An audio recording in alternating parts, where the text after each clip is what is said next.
Matthew chapter 11. After Jesus had finished instructing his 12 disciples, he went on from there to teach and preach in their cities. Meanwhile, John heard in prison about the works of Christ, and he sent his disciples to ask him, "Are you the one who was to come, or should we look for someone else?" Jesus replied, "Go back and report to John what you hear and see. The blind receive sight, the lame walk, the lepers are cleansed, the deaf hear, the dead are raised, and the good news is preached to the poor. Blessed is the one who does not fall away on account of me." As John's disciples were leaving, Jesus began to speak to the crowds about John. "What did you go out into the wilderness to see? A reed swaying in the wind? Otherwise, what did you go out to see? A man dressed in fine clothes? Look, those who wear fine clothing are found in kings' palaces. What then did you go out to see? A prophet? Yes, I tell you, and more than a prophet.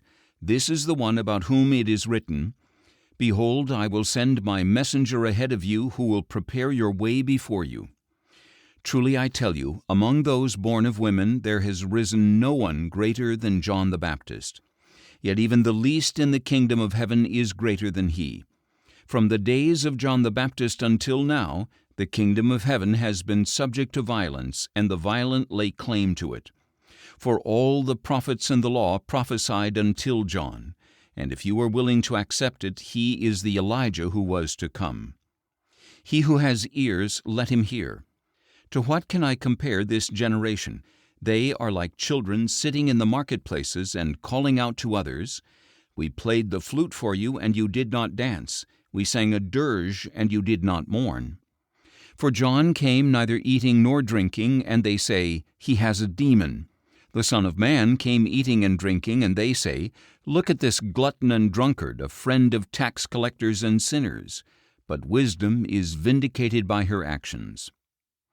Then Jesus began to denounce the cities in which most of his miracles had been performed, because they did not repent.